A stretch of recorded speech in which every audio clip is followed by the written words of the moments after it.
Hello, everyone. I'm speaking to you on Indigenous land within Treaty 6 territory, a Métis Nation of Alberta, Region 4. Welcome to our fifth and final Parks and Green Spaces, Chinatown South Talk series funded by TD Park People Grant. I have with me Wei Wong. His topic on Chinese market gardening is a good fit with the Mid-Autumn Festival theme.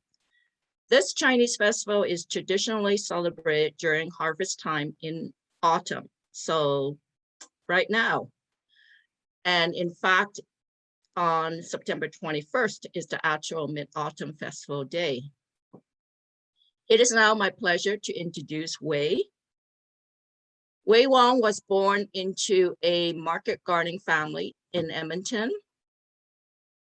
and has experienced firsthand challenges and hardships of this occupation. He maintains a backyard garden where he grows vegetables and collects seeds to share.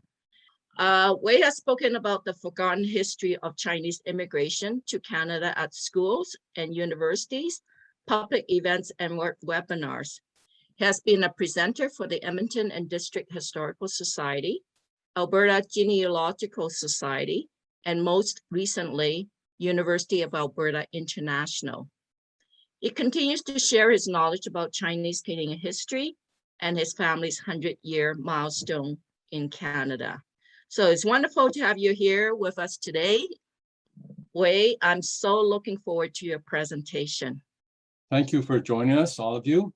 And I'd like to especially thank Lan Chan for inviting me to make this talk. Also thanks to TD Park People Grants, the Chinese Benevolent Association of Edmonton, and the Chinese Graduates Association of Edmonton. My father was the first person in my family to come to Canada, and I am the first generation of our family who was born here in Canada. Now, born into a market gardening family, as Lan mentioned, I now research and write about the history of Chinese immigration to Canada and share my own family's history to audiences like this. And I also wish you all a happy Mid-Autumn Festival. As Lan mentioned, it's officially on September 21. And this is a time to celebrate the harvest, to gaze at the harvest moon if you have time, and indulge in eating traditional mooncakes. Now, growing up, it was the busiest time on a market gardener as we started to bring in the harvest before the first frost. Now, this presentation is close to my heart, as 100 years ago, my father stepped onto Canadian soil for the first time. He was only 13 years old. Now, my father, Wang Bakjing, has his origins in China. His ancestral village is Ging in Toisan County in Guangdong Province, which is located about 200 kilometers west of Hong Kong. Now, most of the early Chinese immigrants who came to Canada from the Guangdong region, and Taishan is known as the first home of the overseas Chinese. The Canadian Pacific steamships, Empress line of ships, brought many Chinese from southern China to their destination across the Pacific. The picture here is the Empress of Asia. And this is the same ship that my father sailed on from Hong Kong to Vancouver. The 1921 immigration certificate of my father indicates that he was exempt from paying the head tax, which was first enacted in 1885 after the Canadian Pacific Railway was completed. Now, exemptions were granted to diplomats, government representatives, merchants, clergy, tourists, scientists, and students. My father came as a merchant's son, so he did not have to pay the head tax of $500. The merchant was a neighbor who was successful with a business in Canada and was willing to help a desperate family. My father arrived in Vancouver on the Empress of Asia on August 8, 1921, when he was 13.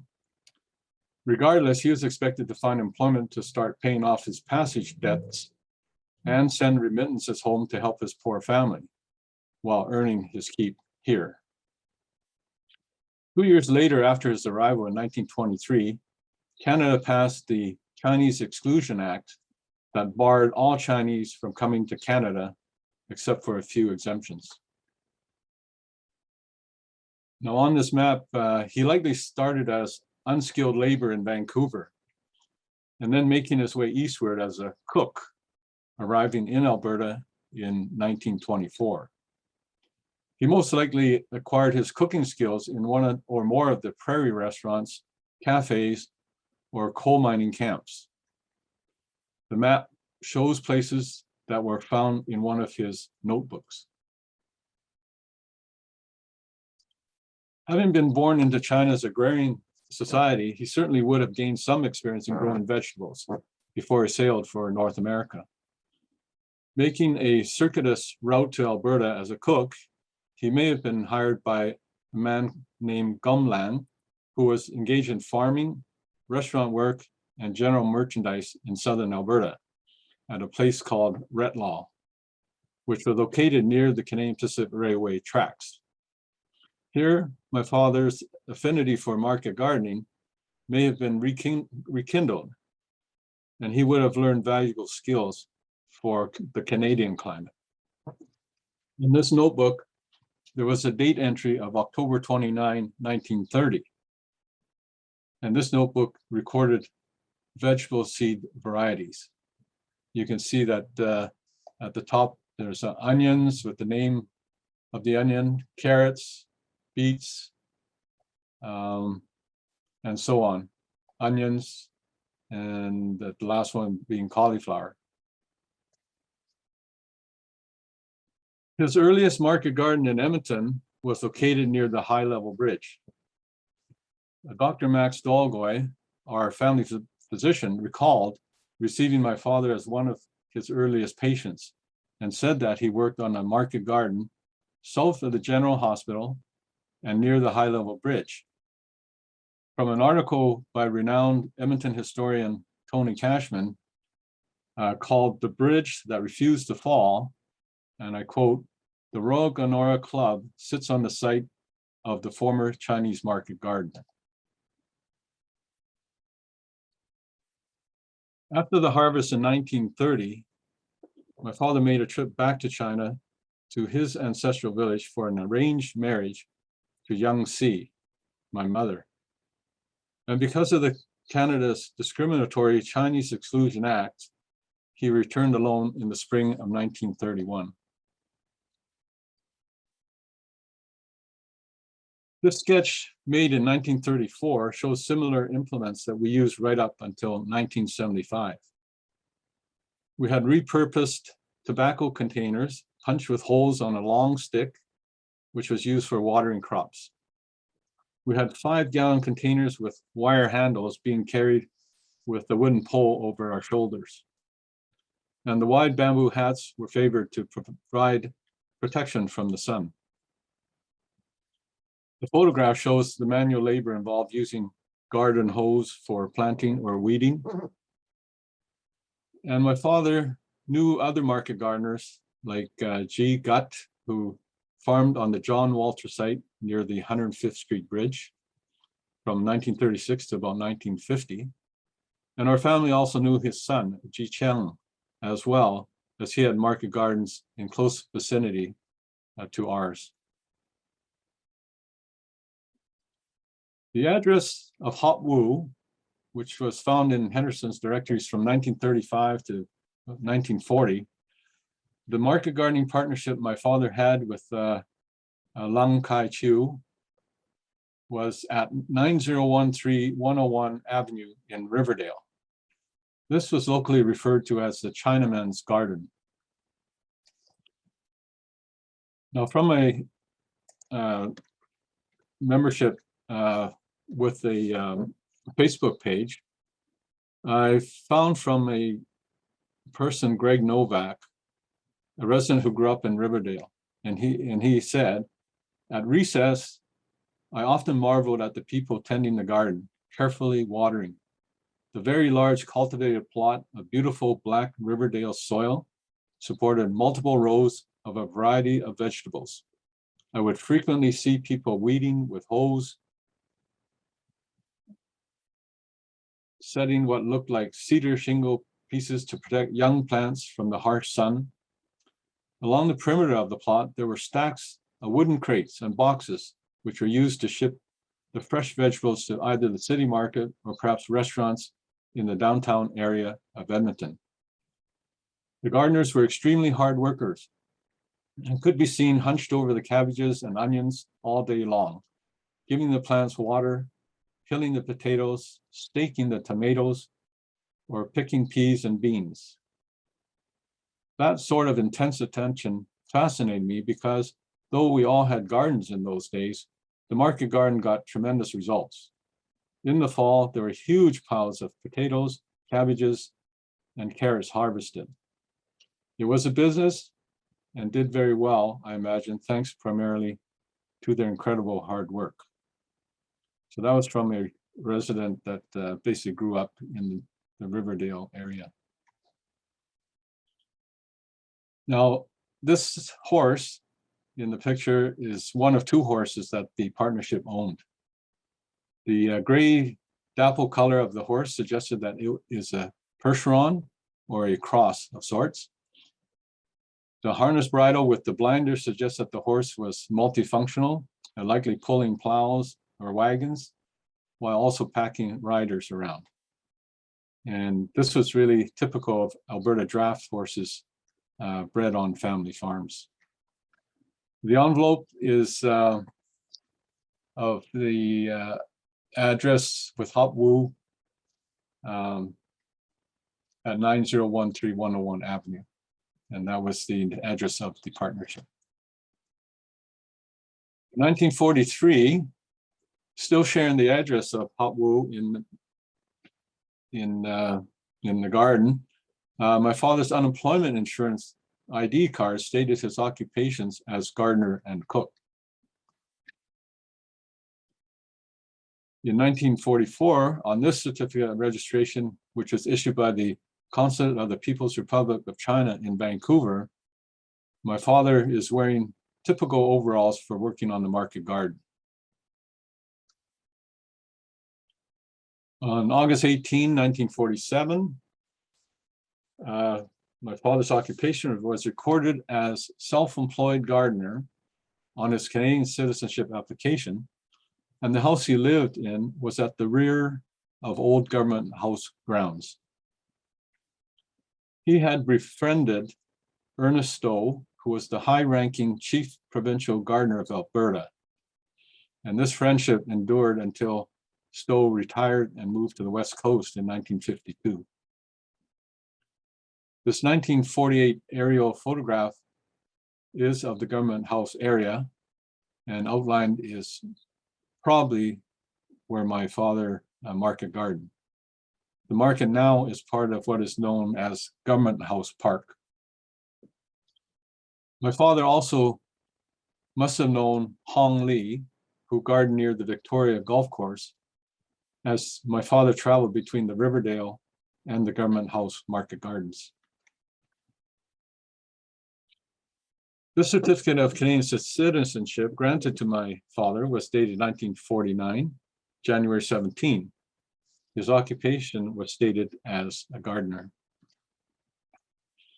And in 1949, my father's house at the rear of Government House was moved onto a new foundation in Calder and renovated to become their new home at 12782 113th Street.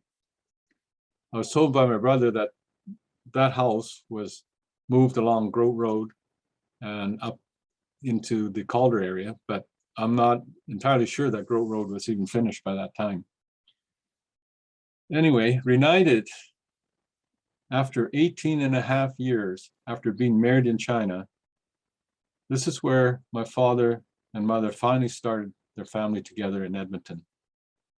He was 41, she was 37, and they hadn't seen each other for 18 and a half years. Now, Jung Suey, my mother, is seen here in 1949 with a 1937 Dodge pickup farm truck at Calder, and also standing in the fields of Riverdale. My first home was at that address, 12782 113th Street, in the northwest corner of the highlighted property.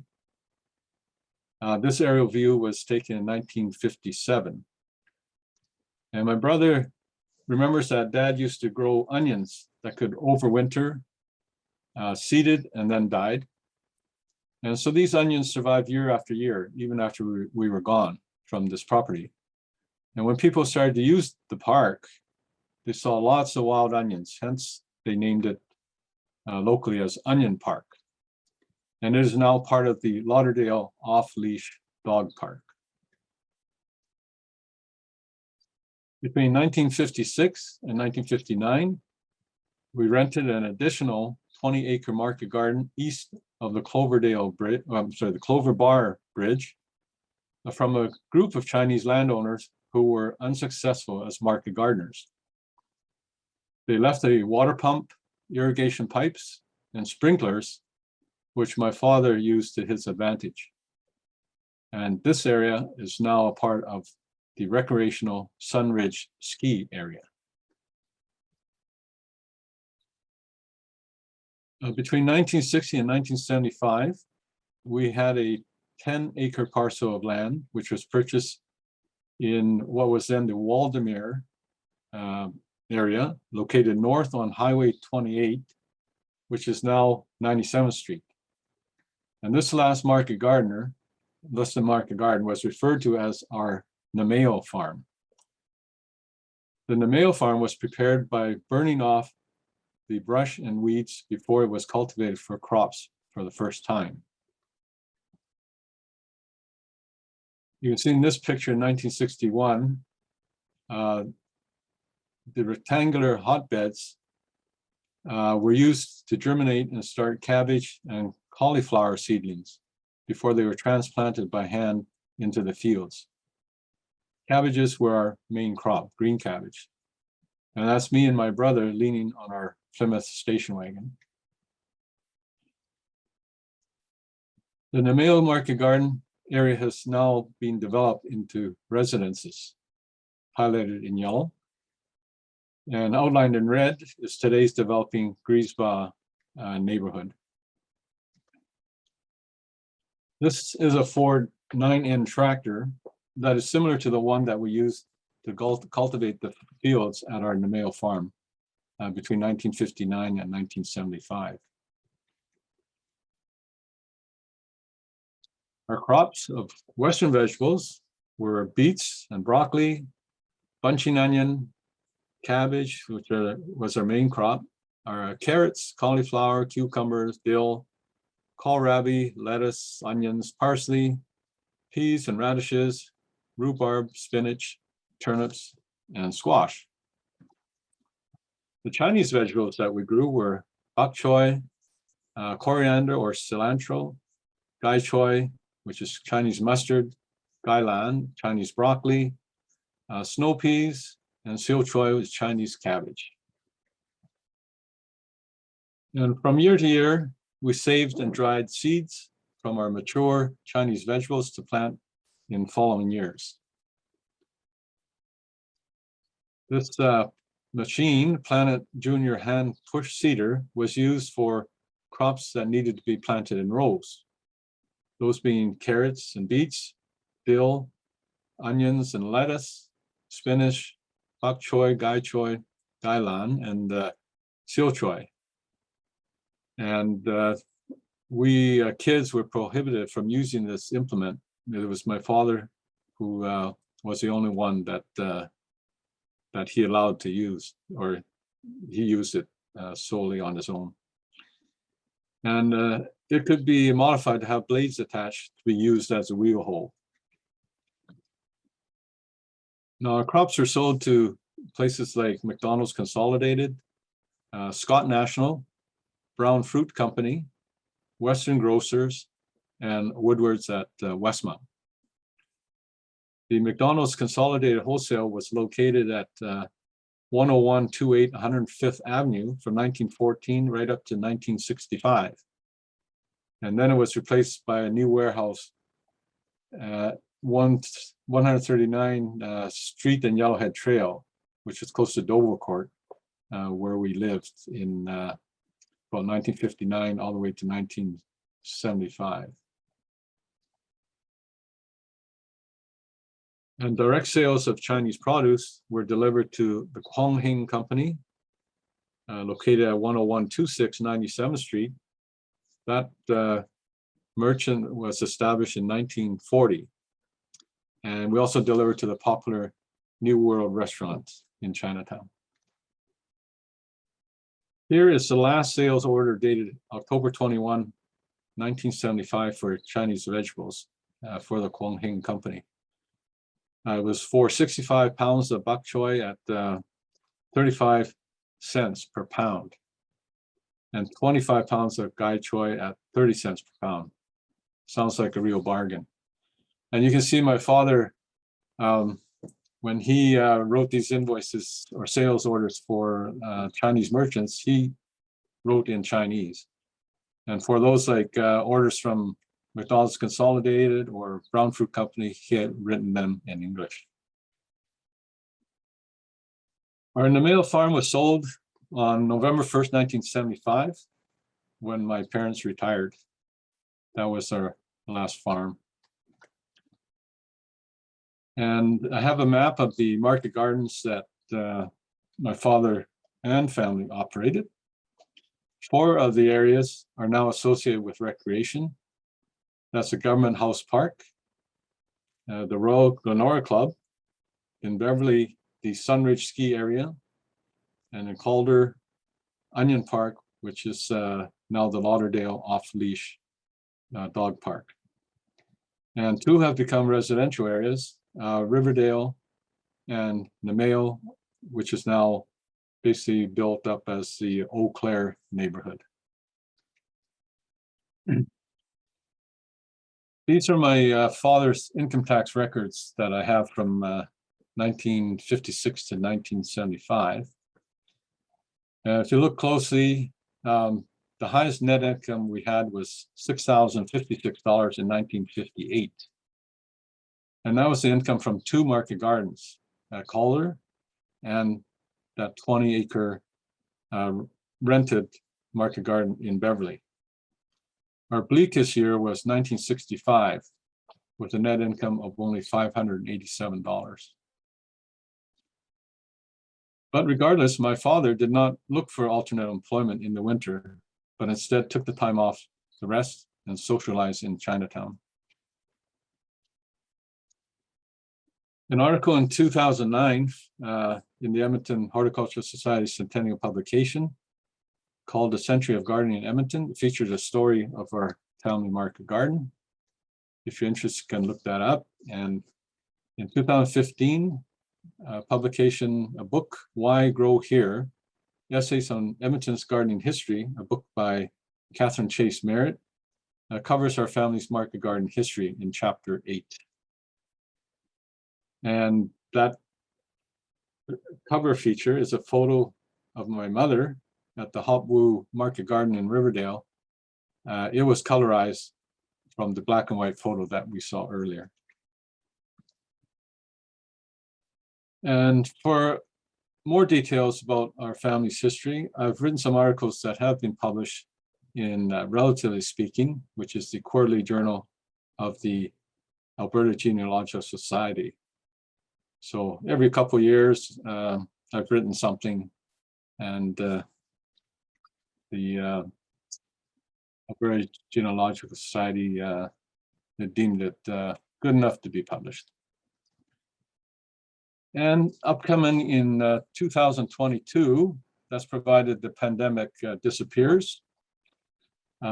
This exhibition called Chinese Merchants in Western Canada, the movement of people, products, and money has, has been postponed, but hopefully it will go forward in 2022.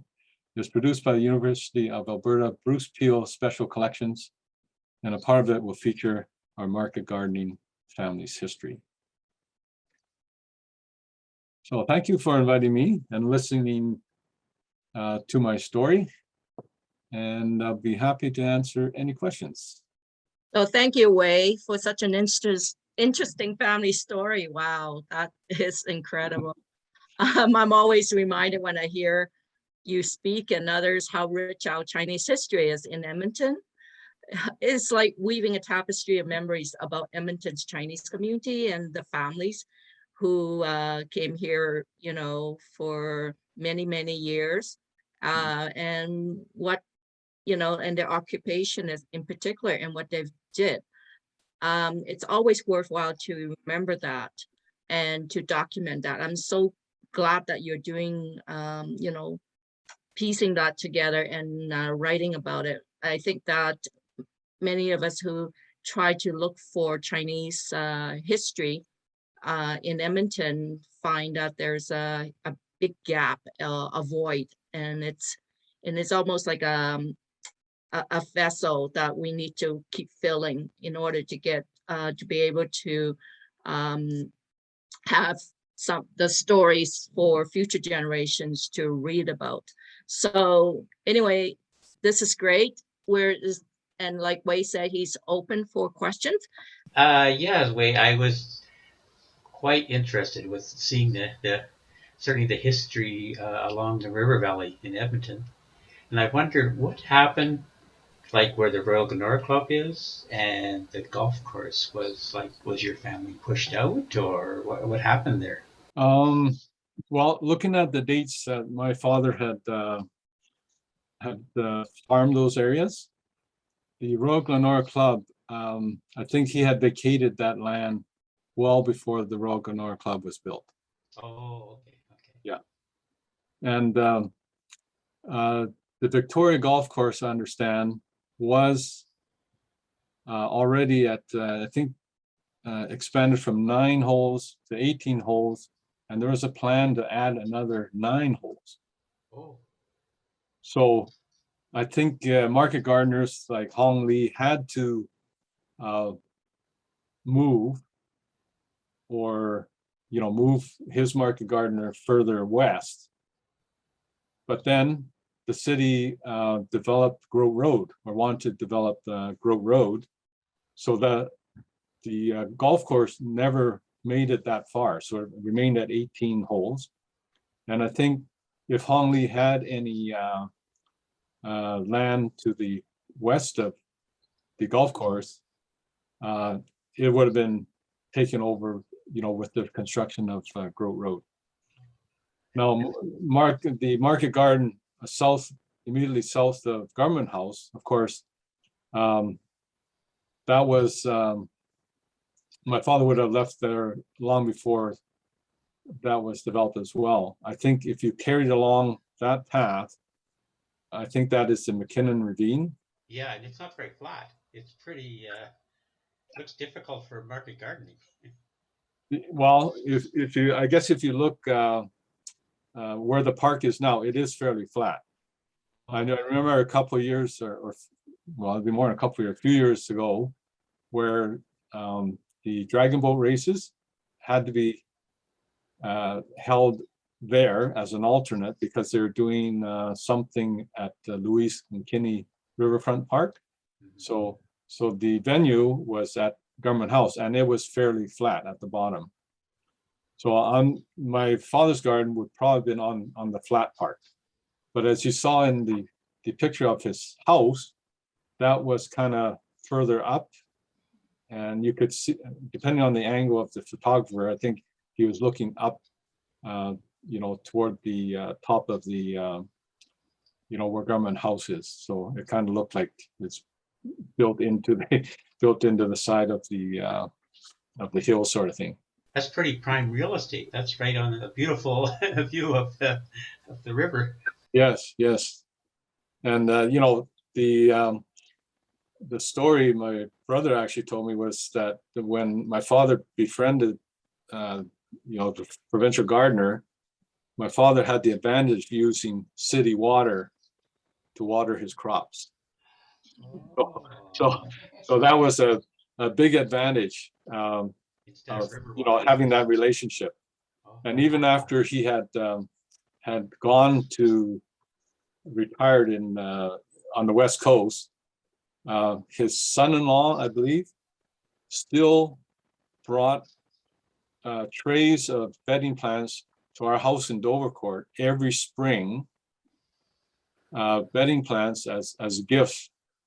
And my father just took great delight in, planting them, on both sides of our sidewalk and in our front flower bed. So are there any other questions? My question is, just to have a feeling as to the 18 and a half years, was it because of the market garden why that was not his mom and dad were not together, or what happened there? Okay. We'll have to go back a little bit in history. The building of the National Railway was completed in 1885. And before that, the Macdonald government had promised British Columbia that there would be a railway link through BC to have BC join Canada in Confederation. So that promise was made, and what happened was the railway contracted almost 17,000 Chinese laborers from China to come over and build the railway. Now, there's a lot of detail to that, but after the railway was finished in 1885, the Chinese were no longer welcome in Canada. So what happened was the Chinese were basically cheap labor compared to the non-Chinese workers and laborers. The Chinese were paid 1/2 the wage of non-Chinese labor. And when the railway was finished, Canada and British Columbia said, we don't want the Chinese here anymore. So what they did in 1885 was pass the Chinese Immigration Act to charge $50 for any Chinese that wanted to come to Canada. Things were bad in China. So, coupled with the bad conditions, political turmoil, economic upheaval, robberies, and just plain political chaos in China, the Chinese people from southern Guangdong province were desperate to find places where they would have better opportunities. Those places, like Canada, were called Gold Mountain. So basically the Chinese were searching, for fortune in places like Gold Mountain. Gold Mountain referred to anywhere they could immigrate. It could have been Australia, New Zealand, and South America, of course, the United States and Canada. And Canada enacted this 1885 $50 head tax, but the Chinese were still desperate to go and come to Canada and other areas to, basically save their family from starvation. They still came to Canada or wanted to come to Canada. By 1900, the Canadian government raised that head tax to $100. Still desperate to come, Chinese still applied to land in Canada. 1903, they raised it to $500 per person. $500 in 1903 could buy 2 houses. Can you imagine the, where would you get $200 or $500? Well, if your family had it, you know, you could pay $500 and have one person come to Canada. If they didn't have the money, they would resort to borrowing from family members, and if not, from clan associations. And so if they found that $500, they could come to Canada. And in 1921, my father came, but he was sponsored by a merchant in Vancouver. And that was one of the classes that didn't require, paying the head tax. So he was 13 in 1921. In 1923, Canada passed the Chinese Exclusion Act, which basically said, it doesn't matter how much money you want to pay us, you're not coming into Canada. So in 1923, my father was 15. So 2 years after he arrived, he had no means of going back to China. He had no way of knowing how long he would have to stay in Canada. He had no way of knowing when, if ever, he would be able to see his family again. So that's where that Exclusion Act was enacted in 1923. It was not repealed till 1947. And that was basically 24 years of, like very reduced Chinese immigration to Canada. And it wasn't, why was it repealed? Well, the Chinese were, after this was enacted, were of two minds. The war came about in 1939, and the Chinese, kind of a split in their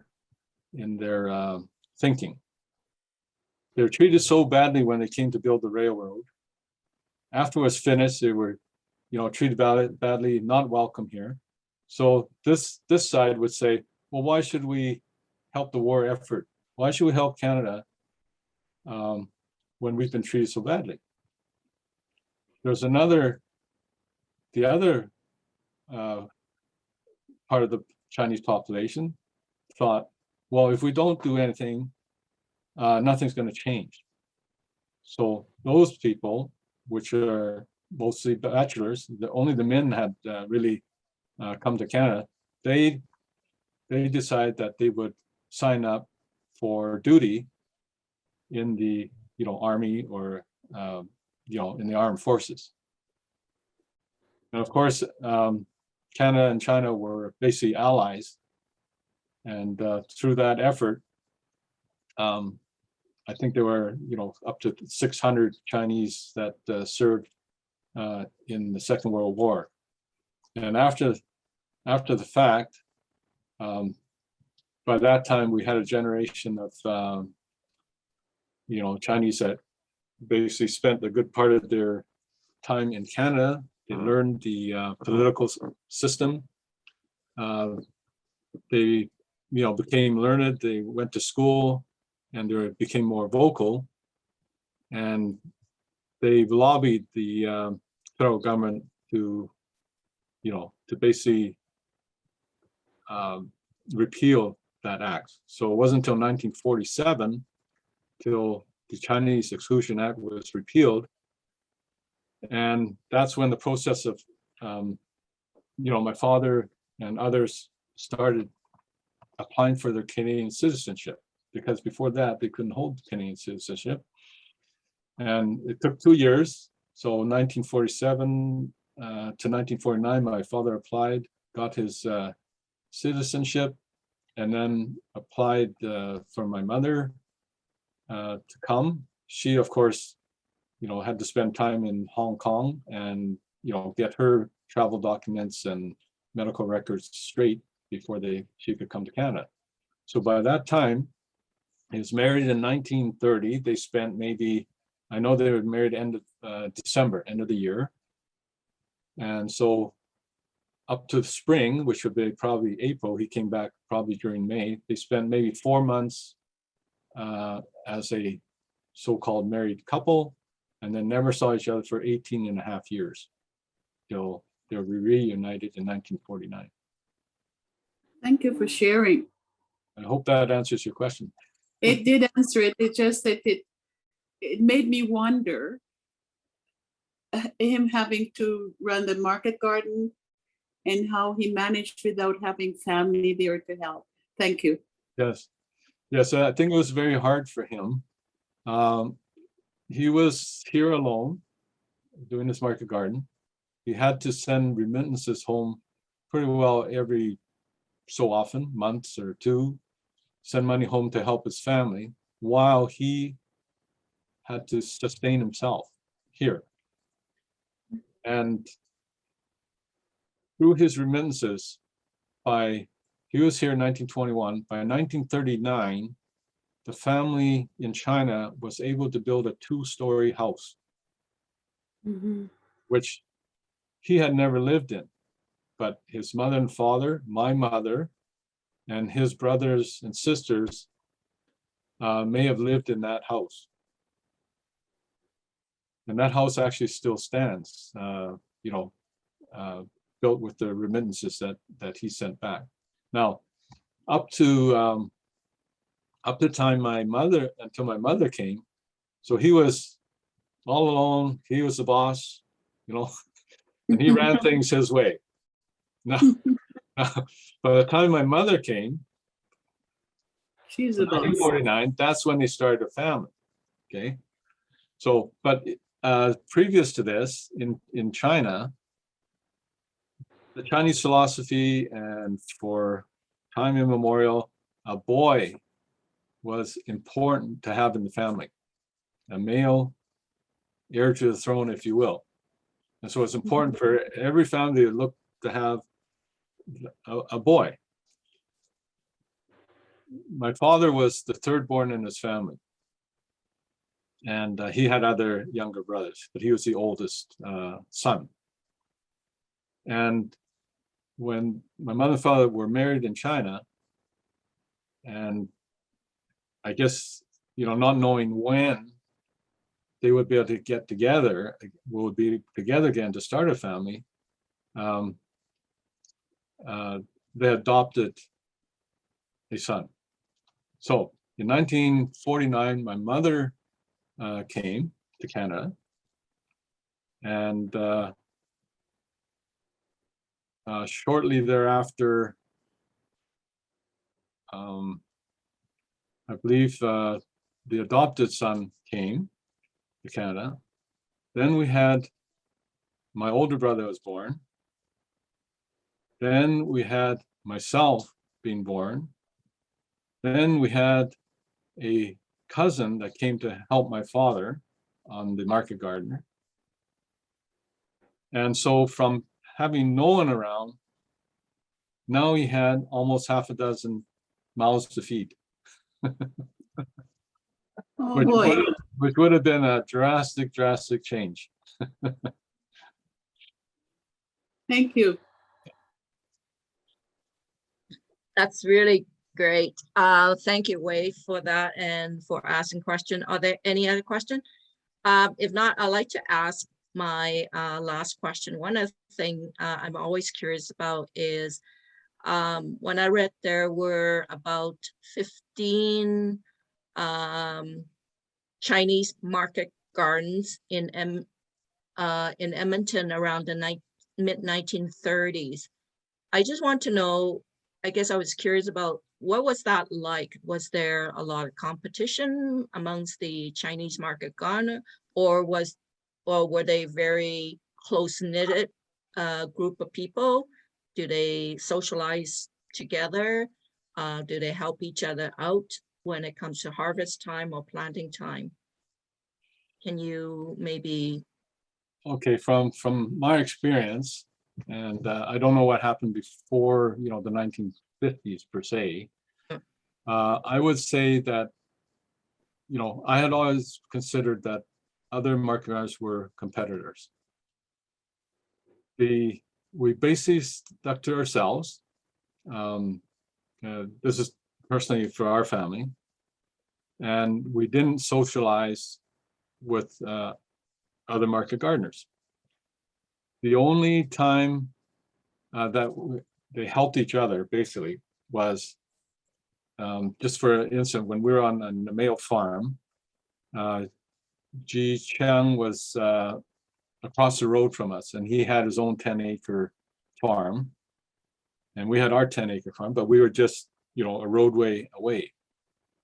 If for some reason we needed to use a telephone, we would have to go over and ask to use their telephone. And, you know, they always obliged and let us use the telephone. And I know when we were kids, we played with their son. He would come to our farm and basically spend time with us when he had free time. Most of the time we didn't have free time, but so in my recollection, we kept to ourselves. We rarely even hired anybody outside our family to help us on the market gardener. There was the odd time when, you know, maybe a big order came in and there's no way we could have done it by ourselves. So we hired, you know, asked a friend to come help us, you know, and just pay them later sort of thing for a day or two of work. But generally, yeah, we did not socialize, you know, in the wintertime, off season. We never saw any sign of, you know, the other market gardeners. I mean, my father knew those market gardeners, but unless he saw them, you know, playing MJ in Chinatown, I don't know. but you know, from my experience, we just basically kept to ourselves. We're as independent as possible. You know, we made our own mistakes and you know, learn from you know, one year to another. But you know, even things like you know, transportation, if we had, you know, more than one load to take to the wholesalers, we'd just come back for a second load. We didn't ask for any help. Yeah. Thank you, Wei. This is great. I'm sure Hans, thank you for the presentation. It's really, I enjoyed it a lot, and I'm sure the others have also. And so kudos to you. And everybody, thank you for participating. Yeah, thank you very much. Happy Mid-Autumn Festival. Yes, 中秋快樂. Yeah.